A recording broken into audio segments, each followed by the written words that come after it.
Baiklah, kita ketemu lagi dalam kuliah daring, kuliah online mata kuliah kewirausahaan. Karena kuliah kita ini kuliah daring dan menggunakan media YouTube, diharapkan Anda untuk mengklik subscribe dan tanda lonceng di channel YouTube ini demi kelancaran pelaksanaan proses belajar mengajar kita selanjutnya. Terima kasih.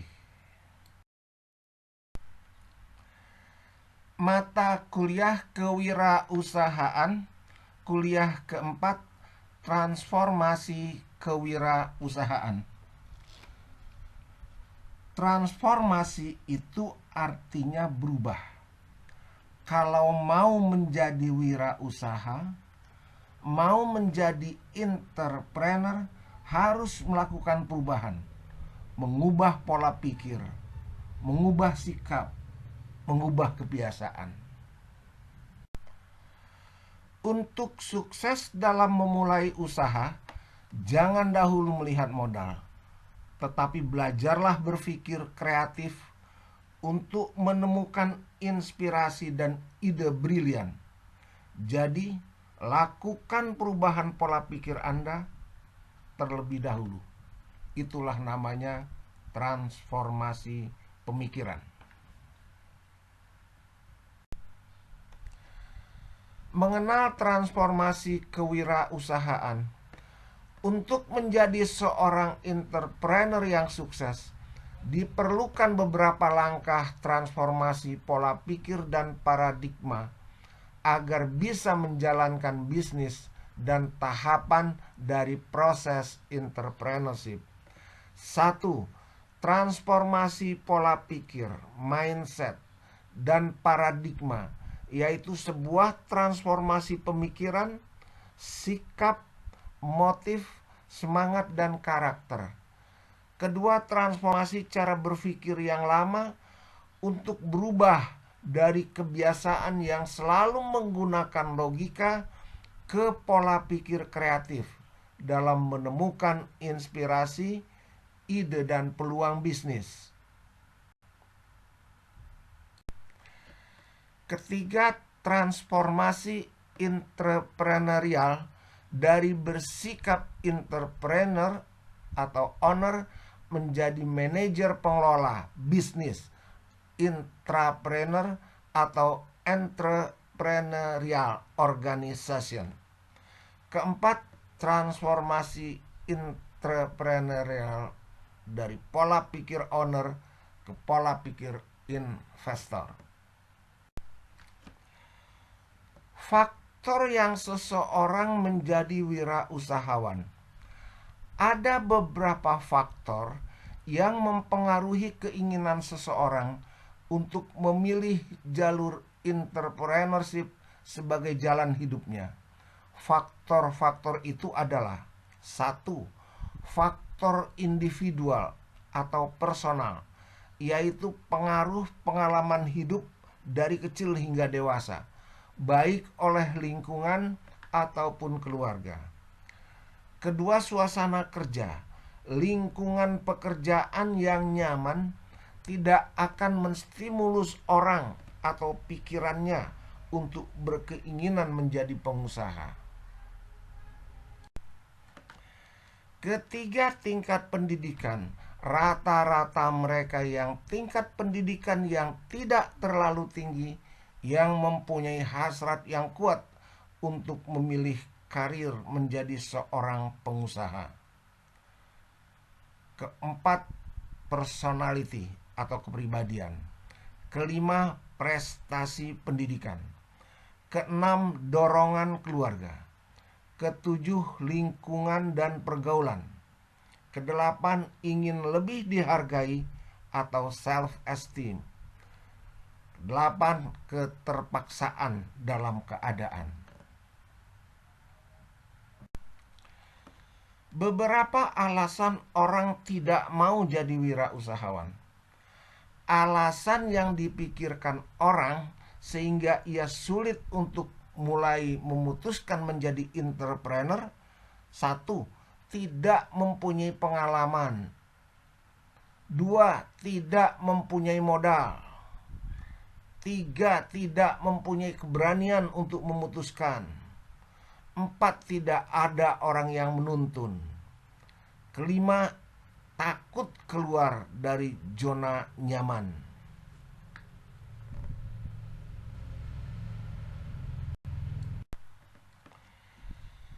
Tingkatkan kemampuan wirausahawan Anda. Tingkatan kemampuan kewirausahaan seseorang dibagi 5 tingkatan, yaitu 1. Tingkat kemampuan dalam menghadapi rasa takut kecil sekali, sehingga ia cenderung menghindari risiko. Kedua, tingkat kemampuan dalam menghadapi rasa takut ada, dan ia selalu menggunakan pengetahuannya untuk bekerja lebih baik. 3. Tingkat kemampuan kewirausahaan dalam menghadapi rasa takutnya lebih tinggi, dan ia memiliki keberanian untuk menanggung atau mengatasi risiko kegagalan.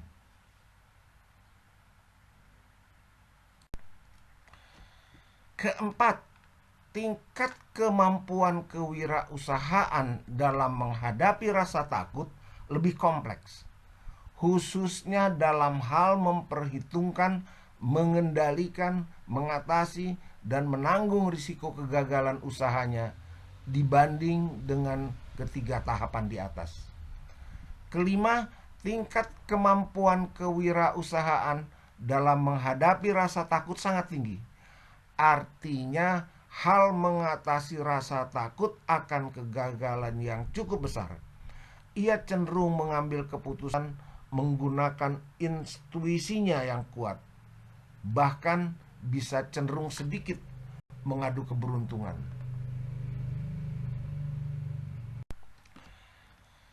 Mitos yang salah tentang kewirausahaan. Entrepreneur yang sukses itu karena suratan nasib, jalan hidup. Entrepreneur itu bersifat keturunan. Menjadi entrepreneur setelah ada peluang bisnis. Entrepreneur yang sukses itu karena modal yang besar. Menjadi entrepreneur itu karena bakat dan tidak bisa dipelajari. Ketakutan menjadi seorang wirausahawan. Penghalang utama bagi pengambilan keputusan untuk menjadi seorang entrepreneur ialah 1. Ketakutan. 2. Mitos tentang usaha atau entrepreneur. 3. Filosofi dan persepsi tentang kegagalan. 4. Cara untuk memulainya. Mengalahkan rasa takut awal untuk sukses. Sumber ketakutan Anda itu sedikit. Yang sedikit itu adalah keraguan. Sumber ketakutan. Ada beberapa sumber ketakutan yang dialami oleh orang dalam memulai sebuah bisnis, yaitu 1. Dari dalam lingkungan kita. Misalnya orang tua memberikan nasihat khusus. 2. Desas-desus, komentar, mitos, dan cerita-cerita orang. 3. Dari dalam diri sendiri, pikiran dan ketidakmauan. 4. Pengalaman, kisah cerita yang kita baca dari media, yang kita lihat, dan sebagainya. Dan yang kelima adalah persepsi yang muncul dari pikiran yang melihat kejadian yang dialaminya. Alasan ketakutan. Ada beberapa alasan mengapa kita menjadi takut. 1. Tidak siap karena tidak pernah mencoba hal itu. 2. Tidak tahu apa yang harus kita lakukan. 3. Tidak mampu mengerjakan. 4. Tidak selesai mengerjakannya dan berhenti karena malas. Kelima, tidak berani melakukannya. Sumber ketakutan saat memulai bisnis. Bila kita simpulkan, ada 4 sumber rasa takut yang muncul saat kita ingin memulai bisnis, yaitu: 1. Ketakutan itu sebenarnya hanya persepsi kita saja. Yang kedua, ketakutan itu mengada-ngada saja. Ketiga, ketakutan karena tekanan lingkungan dan dari pihak di luar diri kita sendiri. Keempat, ketakutan karena ketidaksiapan atau ketidakmampuan Anda. Ada beberapa cara yang bisa kita lakukan untuk mengatasi ketakutan kita, yaitu: 1. Masuklah ke mata hati ketakutan itu sendiri. Yang kedua, urailah dari risiko yang paling kecil sampai yang paling besar. Ketiga, manusia tetaplah manusia. Ia mempunyai rasa dan keterbatasan. Keempat, berhenti menginginkan untuk menghindari ketakutan itu. Kelima, buat hasil dari ketakutan tersebut menjadi tidak berarti jika Anda tidak berkepentingan dengan hasil dari suatu keadaan, maka Anda tidak akan merasa takut. Keenam, ubah rasa takut Anda menjadi kekuatan yang positif. Manfaatkan rasa takut Anda. Kuasailah ketakutan dan cari alurnya. Tataplah ketakutan itu dengan tajam, karena sebenarnya ketakutan juga mempunyai rasa takut. Ketakutan itu adalah perbedaan persepsi saja, jadi manfaatkan. Janganlah melihat hasil, tapi selesaikanlah apa yang Anda lakukan terlebih dahulu. Cuek dan tenanglah, dia teman juga kok. Lakukan apa yang bisa Anda lakukan, jangan melihat sebaliknya.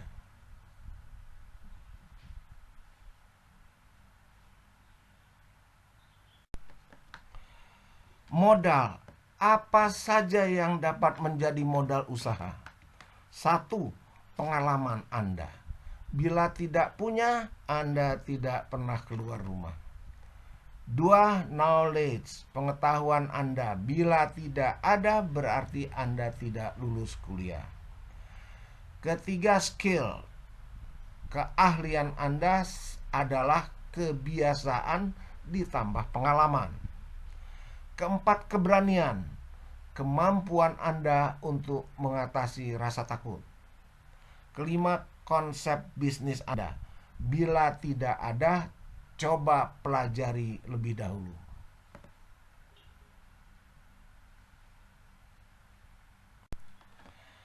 Keenam, networking Anda. Jaringan relasi, apakah Anda punya teman? Ketujuh, spiritual support, gairah atau semangat. Sudah pasti ada, bukan? Kreativitas dan inovasi. Cobalah Anda pelajari caranya. Kesembilan, equity, uang atau aset. Kesepuluh, keberuntungan, laki. Jadi modal uang itu ada di nomor 9. Apakah berbisnis tanpa modal uang besar itu mungkin? Bila Anda memiliki modal yang terbatas, berikut ini ada beberapa cara yang dapat Anda pakai untuk berbisnis. 1. Modal, skill, dan knowledge Anda. Kedua, jual network dan community Anda. Ketiga, jual hobi dan kesukaan Anda. Keempat, jual pengalaman Anda. Kelima, jual nama Anda. Keenam, jual informasi Anda. Ketujuh, jual yang lain-lain yang Anda merasa bahwa itu adalah kelebihan.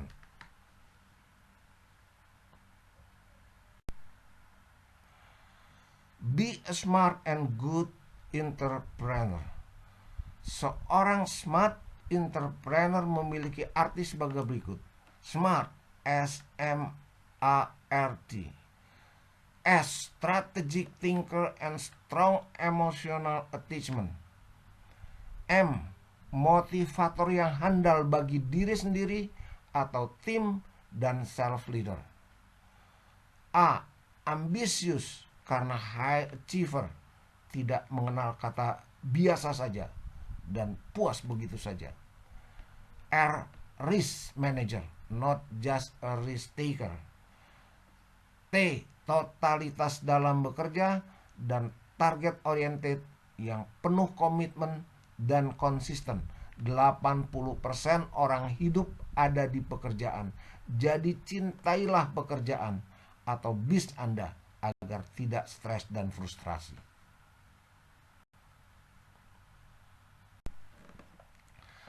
Level of entrepreneur. Level 0, unemployed. Orang-orang yang berada pada level ini juga merupakan entrepreneur yang memiliki risiko paling minimal, zero atau risk free, serta manfaat yang juga zero, tapi paling berisiko. Level 1, employee. Level kedua, self business.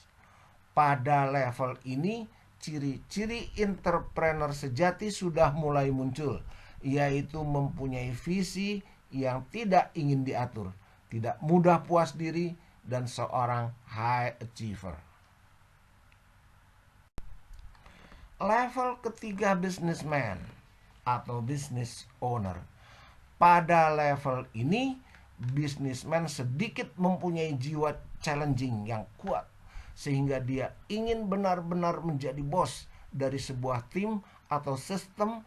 Ia lebih komplit dan mendekati perfect organization leader dari suatu unit usaha. Level keempat, investor, truly speculative businessman. Pada level ini ada faktor kalkulasi yang spekulatif untuk menemukan bisnisnya, tetapi penuh dengan perhitungan atau profesional, atau menjurus ke gambler.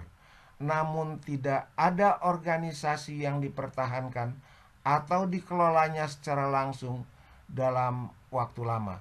Istilahnya membisniskan sebuah bisnis. Tahapan menjadi wirausahawan. Tahapan tingkat pertama, proses pengenalan, memahami dan mengerti kewirausahaan. Tahap perkenalan, introduction process. Dalam tahap ini, orang mulai bersentuhan dengan kewirausahaan untuk mengetahui tujuan, maksud, dan manfaat bagi individu, lingkungan, dan negara. Berorientasi pada pola pikir orang-orang yang sukses dalam bisnis, belajar lebih dalam tentang kewirausahaan, mengerti dan menyadari bahwa ternyata ada alternatif lain setelah lulus selain mencari kerja, yaitu menciptakan lapangan kerja, mempersiapkan skoci karir hidup, mengerti dan menjadi wirausahawan yang sukses itu bukan milik sekelompok orang tertentu saja. Kita pun bisa. Tahap ketertarikan terhadap kewirausahaan. Mulai menyadari banyak mitos yang salah tentang kewirausahaan yang perlu diubah persepsinya yang salah.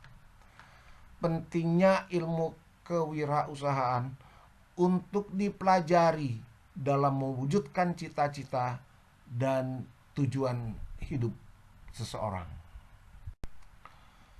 Mengerti bahwa setiap orang mempunyai jiwa kewirausahaan dan kepemimpinan hanya saja belum ditumbuh kembangkan dan diberdayakan. Seseorang harus mengerti, memahami, dan mengenal ilmu-ilmu lainnya yang dirangkai dalam sebuah ilmu penting, yaitu ilmu kewirausahaan. Tercapainya proses ketertarikan dengan kewirausahaan. Tahap proses gejolak spiritual dan emosi. Spiritual and emotional process meliputi mulai mengerti definisi ketakutan dan kegagalan, mendalami makna kegagalan dalam memberi kontribusi-kontribusi untuk mencapai kesuksesan, membandingkan manfaat kewirausahaan dengan risiko yang akan terjadi, mengenal alasan-alasan orang yang enggan menjadi wirausahawan, mengerti dan mengenal faktor kesuksesan. Tahap proses pengambilan keputusan, take a decision process. Bagian dari proses ini adalah sebagai berikut. Ingin mengetahui peta tentang kewirausahaan, mulai mencari mentor untuk meminimalisir risiko kegagalan, meyakinkan orang tuanya akan pilihan karirnya untuk menunjukkan kepada orang lain bahwa ini adalah komitmen dan pilihan hidupnya yang ingin terus dijaganya. Memahami dan melatih sikap dan perilaku sebagai wirausahawan bila ingin menjadi seorang wirausahawan. Meyakinkan diri bahwa sesuatu saat ia yakin akan sukses sebagai wirausahawan. Melatih jiwa kepemimpinan, leadership. Tahapan tingkat kedua, mempersiapkan diri dan merencanakan bisnis Anda.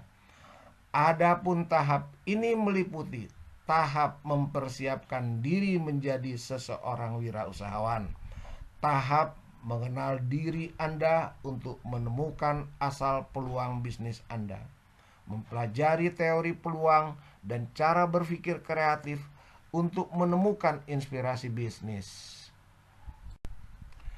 menganalisis dan memanfaatkan inspirasi bisnis untuk dijadikan alternatif peluang bisnis Anda, mengubah dan menentukan alternatif peluang menjadi sebuah bisnis.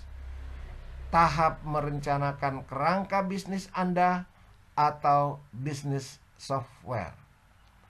Perencanaan bisnis, konsep, dan aspek-aspek manajemen bisnis. Hal-hal yang berisi tentang pengetahuan-pengetahuan lain yang akan dirangkai oleh kewirausahaan sebagai benang merah pengikat ilmu-ilmu tersebut. Memulai, menjalankan, mengelola, dan mengembangkan bisnis Anda.